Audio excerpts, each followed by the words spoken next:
سڵاتان لەبێت بینەرانی خۆشەویستی تەلەڤیزیۆنی کۆمەڵە لەم بەشە لە بەرنامەکەماندا بەشی دووهەم و کۆتایی هەڵسەنگاندنی هاوبەشی حیزبی کۆمۆنیستی ئێران و ڕێکخراوی کرێکارانی شۆڕشگێڕی ئێران ڕاهی کاریگەر پێشکەشتان دەکرێت لە ژێرناوی نەورۆز، شادی، خۆڕێخستن و گەشەی کۆمەڵگەی مەدەنی.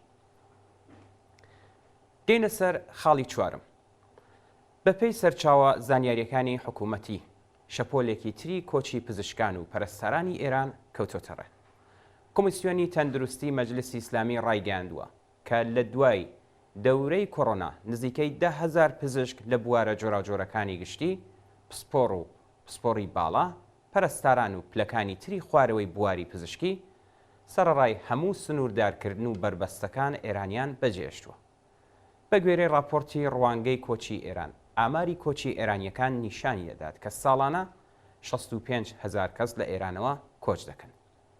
بەپێی ئاماری ڕۆژنامەی فەریختەگان لە ساڵی 1402 هەتاویدا 2300 پزیشکی پسپۆڕ و 4200 پزیشکی گشتی ئێرانیان بەجێهێشتووە کە ئەم ڕێژەیە 30% زیاترە لە تێگڕای چوونی پزیشکان بۆ ناو بازاڕی کار لە ئێران.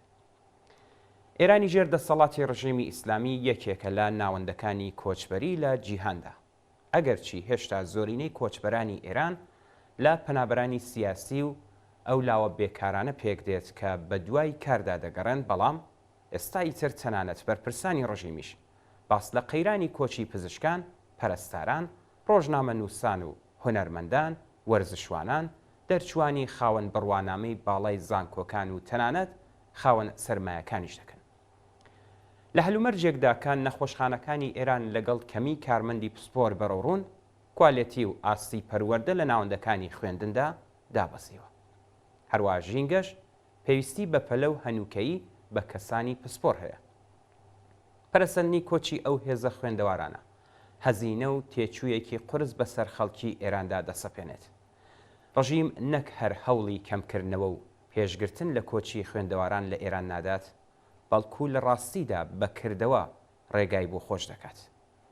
9 ملیۆن ئاخوند و خوێندکاری ئاینی مفتەخۆر و کۆنەپەرست، دەسەڵاتدارانی دز و گەندەڵ و لات و چەقۆکێشانی ئیسلامی وڵات بە مڵکی شەخصی خۆیان دەزانن.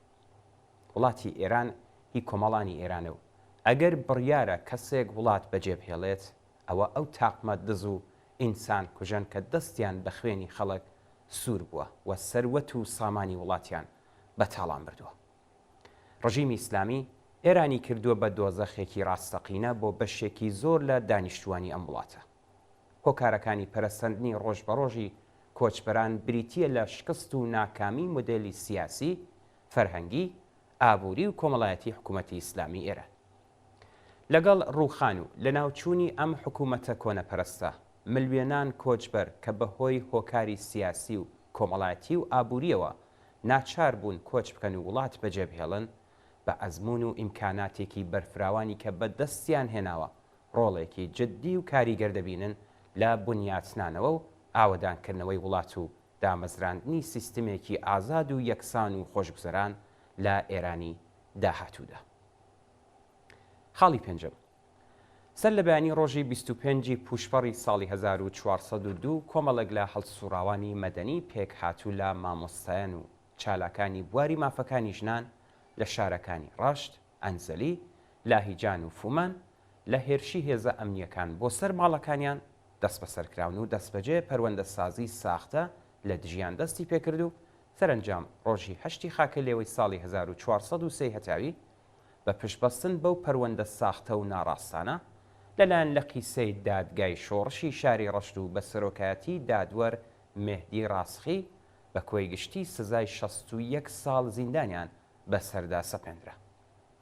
ئەو هەڵسوڕاوانەی بواری مافەکانی ژنان بریتین لە زەهرا دادڕەز، فرۆخ سەمیعنیا، سارا جیهانی، یاسەمین حەیدەری، شیوا شاسیا، نگین ڕەزایی، مەتین یەزدانی، ئازادە چاوشیان، جیلوا جەواهری، زۆهرە دادڕەس و هومەن تاهری و هەروەها ئەندامانی کانونی سنفی مامۆستایانی گیلانیش بریتین لە مەحموود سدیقی پور، عەزیز قاسمزادە، عەلی نەهالی، تەیمور باقری کودەکانی، جەواد سەعیدی، تاهماسب سۆهرابی، ئەنوش عادڵی، جەهانبەخش لاجوەردی، غوڵام ڕەزا ئەکبەرزادە و یەدوڵڵا بەهارستانی. شۆڕای هاوئاهەنگی ڕێکخراوە سنفیەکانی فەرەنگیانی ئێران وێڕای ئیدانەکردنی توندی ئەو حکومە ناڕەوا و نائادڵانە لە دژی ئەو چالاکە مەدەنیانە ڕایگەاندووە کە ئەم شێوازە هەڵسوکەوتە هیچ کاریگەریەک لەسەر ئیرادەی خەڵکی سەملێکراوی ئێران لە پێناو بە سەرکەوتن گەیاندنی ئەم بزوتنەوە ڕزگاری خوازانە و یەکسانی خوازانی خۆیان دانانێت. گیان لە دەستانی سارا تەبریزی، کچێکی تەمەن 20 ساڵ، یەکێکە لەو قەچڵە حکوومەتیانەی کە لە یەکەم هەفتەی ساڵی 1403 دا ڕوویدا. ناوبراو ڕۆژی چواری خاکەلێوە لەلایەن وەزارەتی ئیتلاعاتەوە بانکێش کرا و ڕۆژێک دواتر تەرمەکەی لە ماڵی باوکی لە تاران دۆزرایەوە. لە بەیاننامەیەکدا کە ڕۆژی شەممە 11 خاکەلێوە بڵاو کرایەوە و لەلایەن گۆڵڕۆخ ئیرایی، نەرگس محەممەدی، ناهید تەقەوی، ئانیشا ئەسەدوڵڵاهی، سپیدە قولیان، ڕێحانە ئەنساری نژات، مەحبوبە ڕزایی و مەریەم حاجی حوسەینیەوە واژۆکراوە ئاماژە بە گوشارەکانی دام و دەستگا ئەمنیەتی و قەزاییەکانی کۆماری ئیسلامی بۆ سەر سارا تەبرێزی کراوە. ژنە زیندانیەکانی هاوبەندی سارا تەبریزی جەختیان لەسەرەوە کردوێتەوە کە ئەم گیان لە دەستانە بە هەر شێوەیەک و لە هەر هەل و مەرجێکدا ڕووی دابێت بەرپرسیارەتیەکەی لە ئەستۆی حکوومەتە. هاوشێوەی مەرگی بە هەزاران کەس کە لەژێر دەسەڵاتی دەیان دیکتاتۆریەتی فاشیستیدا لە سێدارە دراون یان بێسەر و شوێن کراون. خاڵی کۆتایی و خاڵی شەشم بریتە لە کوشتاری خەڵکی فلستین لەلایەن سەربازانی ئیسرائیلەوە بەو پەڕی دڕندەیەوە کاروە بەردەوامە. ژمارەی کوژراوانی ئەو هێرشە دڕندانەیە گەیشتوتە زیاتر لە 32,000 منداڵ، ژن، پیاو، پیر و لاوی بێدفاع. سیمای دزێ و قێزەوەنی بناژ و خوازانی ئاینی و ڕەگەسپەرستی لە جۆری یەهودیەکەی ئێستایی تربتر لە هەمیشە لە جیهاندا ڕسوا بووەوە. پشگیری بێدریغی ئەمریکاش لەم ڕەوتە فۆرمێکی جەنایەتکارانەی بەخۆیەوە گرتووە.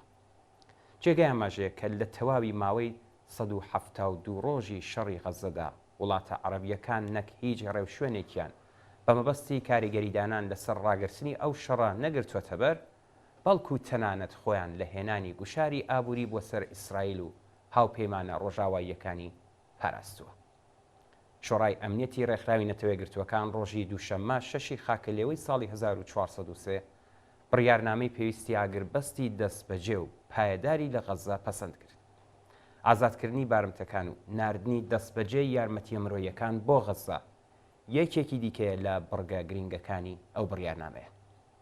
نێونەری ئەمریکا لە ئەنجومەنی ئاسایش بە پێچەوانی ڕابردوو بە جێگای ویتۆکردن دەنگی نێوترالی پێدا، بەڵام هەر دوای ئەوە بە خێرایی دیپلۆماسی فریوکارانەی ئەمریکا و پڕۆپاگەندەی شەڕخوازانی لایەنگر و پشتیوانی ئەرتەشی ئیسرائیل دەستی پێکرد و هەر لەو پەیوەندیدا ڕایانگەن کە بڕیارنامەکە مەرجی کردەی نییە.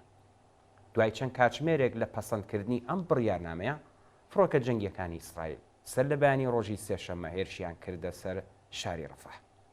ئەوە لە حاڵێکدایە کە زیاتر لە 1.5 ملیۆن پەنابەری فلستینی لە ناوچە وێرانبووەکانی دیکەی کەرتی غەزەوە پەنایان بۆ ئەوێ بردووە. وتەبێژی نەتەوەی گرتووەکان بەڕوونی ڕایگەیاند کە گەلێک هۆکاری حاشا هەڵنەگەر بوونی هەیە کە ئیسرائیل لە کەرتی غەزە تاوانی جەنۆسایدی ئەنجامداوە.